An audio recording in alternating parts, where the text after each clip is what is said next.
ఒక 40-50 సంవత్సరాల క్రితం అన్ని ఉమ్మడి కుటుంబాలే ఉండేవి. ఉమ్మడి కుటుంబంలోని వాళ్ళంతా కూడా ఎంతో కలిసిమెలిసి ప్రేమ ఆప్యాయతలతో ఉండేవారు. అయితే ఆ కుటుంబంలోని పిల్లలందరూ కూడా ఎంతో చక్కగా కలిసిమెలిసి ఆడుకునేవారు. కొన్ని సందర్భాలలో పిల్లలు చేసే అల్లరికి పెద్దవారికి విసుగొచ్చి పిల్లల్ని తిడుతూ ఉండేవారు.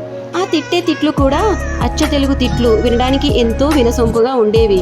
అందులో కొన్ని తిట్లు ఏంటంటే శుంఠ, అప్రాచుడ, ముద్దురాచిప్ప, వెధవాయ్, చవటాయ్, సన్నాసి, ముద్దపప్పు, బడుద్దాయి, అవతారం, వెర్రిమాలోకం, చెవట సన్నాసి, ఇలాంటి అచ్చ తెలుగు తిట్లను తిడుతూ ఉండేవారు. ఇప్పటికీ కూడా కొన్ని ఇళ్లలో ఈ తిట్లు మనకు వినబడుతూ ఉంటాయిలేండి.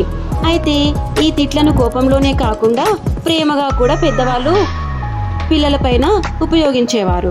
అదేంటంటే బామ్మగారు ఏదైనా తినడానికి పలహారం చేస్తూ ఉన్నప్పుడు వెధవాయి, వేడివేడిగా తింటే బావుండు, ఎక్కడికి వెళ్ళాడో వెధవ సన్నాసి అనుకుంటూ దిగాలు పడిపోయి ఉండేది. అమ్మమ్మ మడి కట్టుకున్నప్పుడు నన్ను ముట్టుకోకురా బడవా అని ముద్దుగా తిడుతూ తప్పించుకునేది. ఇంకొన్ని సందర్భాలలో తాతగారు మా బడుద్దాయి ఎంత బాగా పాడతాడో అని నలుగురికి చెప్పి మురిసిపోతూ ఉండేవారు. అలా తిట్టే తిట్లు సందర్భాన్ని బట్టి కోపంగా, ఇంకోసారి ప్రేమగా, ఎంతో అందంగా, ఆప్యాయంగా ఉండేవి.